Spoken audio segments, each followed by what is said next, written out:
Si en tu colegio o escuela te pidieron que investigaras acerca de los misioneros que trabajaron en la Nueva España y que su labor sirvió para darle la identidad nacional, este video es para ti.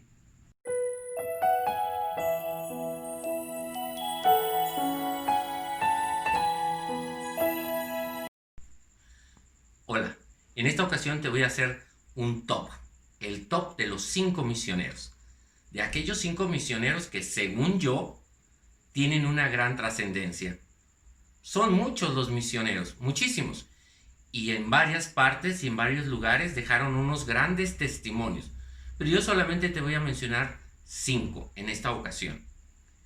El primero, el número 1 que te voy a decir va a ser Fray Juan de Zumárraga. ¿Te acuerdas de Fray Juan de Zumárraga? Sí, sí te acuerdas, porque lo has leído muchísimas veces. Cada año lo recordamos.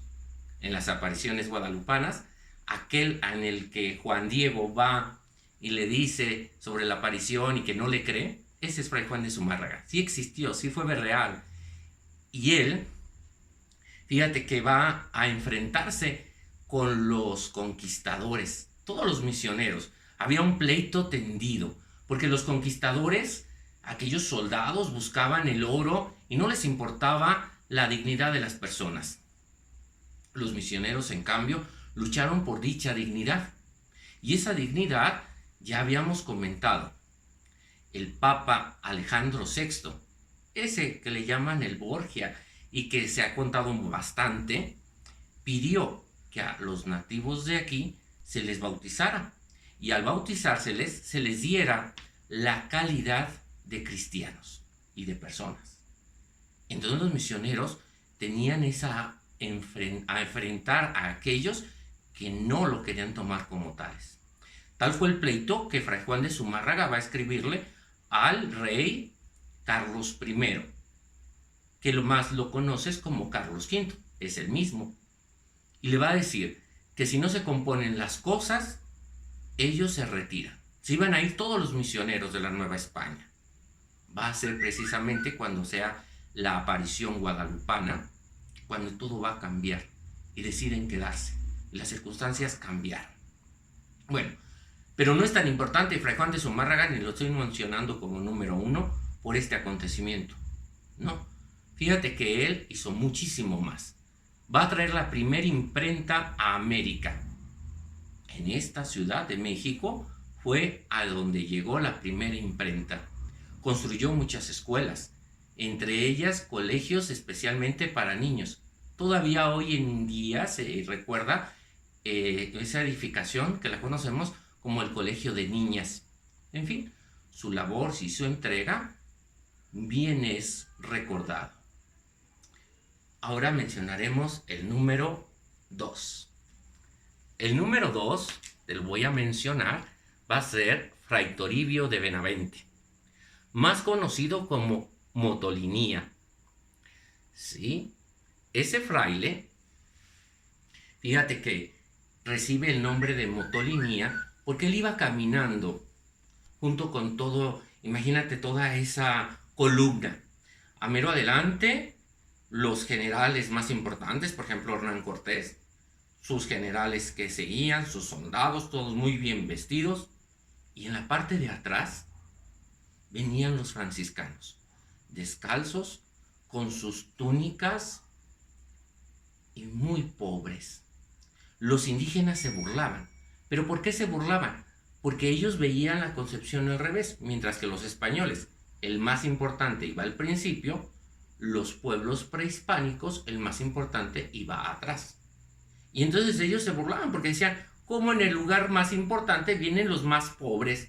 Pero en su lengua decían motolinías, motolíneas.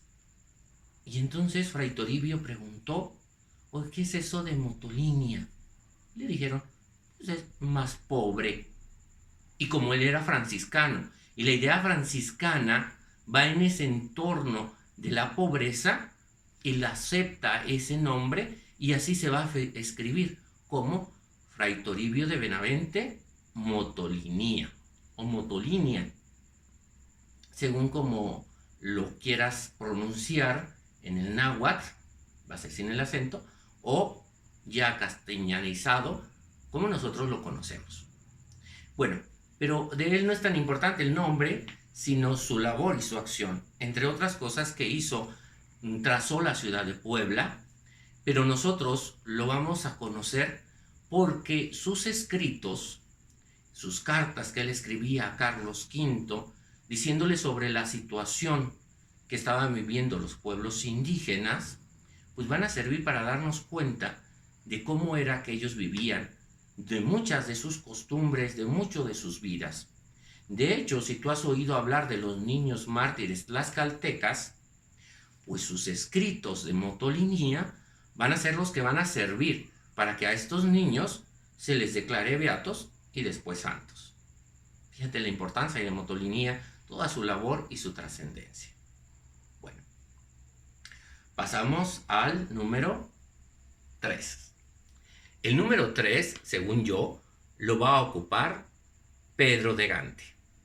¿Y quién fue Pedro de Gante? Pedro de Gante era pariente de Carlos V. Fíjate nada más. Pero no es su importancia, es esa. Pedro de Gante va a llegar con otros dos que van a morir en el camino, van a ser de los primeros misioneros que lleguen a la Nueva España y va a fundar la primera escuela en América.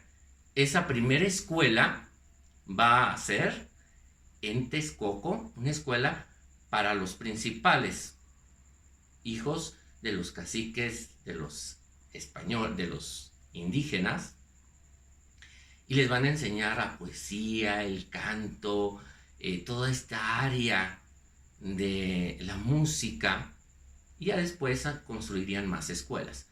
Pero ahí queda ese testimonio de Pedro de Gante. Y así pasamos al número 4. El número 4. El número 4 de los misioneros va a ser Vasco de Quiroga. Sí, Tata Vasco o Don Vasco. Ese lo conoces muy bien porque lo encuentras en el centro de la ciudad de Irapuato. ¿Y por qué? Él va a ser el primer obispo de Michoacán. Irapuato pertenecía al reinado de Michoacán en aquellos entonces. Y gracias a Vasco de Quiroga se salvaron muchísimos pueblos indígenas que iban a desaparecer por culpa de los conquistadores. Otra de las acciones que va a hacer Vasco de Quiroga en estos pueblitos va a ser que los va a hacer que ellos mismos saquen su sustento y que valgan por sí mismos. Por eso es que si tú vas a Michoacán, de un pueblito a otro pueblito, encuentras cosas muy diferentes. En uno te vas a encontrar con cosas de barro, en otro con cosas de madera, en otro trabajan la palma y así sucesivamente, de tal manera que entre ellos se van a ayudar y que no van a estar peleándose. De ahí van a salir las mejores guitarras o las imágenes. Muchas imágenes que están en muchos templos son fabricados en los pueblitos de Michoacán por dirección de Vasco de Quiroga o sus sucesores. Ese fue Vasco de Quiroga. Ahora te voy a mencionar el número 5. En el número 5 vas a encontrarte a Fray Bernardino de Sahagún. Este fraile, ¿por qué va a ser conocido? Más bien, gracias a él vamos a conocer muchos escritos del náhuatl. Él va a ser el traductor del náhuatl al español y va a ayudar a escribir las cosas en náhuatl. ¿Tú sabes qué es el Nican Mopogua? El Nican Mopogua significa aquí se narra y habla acerca de las apariciones de la Virgen de Guadalupe. El Nican Mopogua está escrito en náhuatl. ¿Y quién lo escribe en español? Pues dentro de esta carrera, dentro de esta escuela que Fray Bernardino de Sahagún nos va a dejar. Y gracias a él también vamos a conocer mucho acerca de la historia de estos pueblos.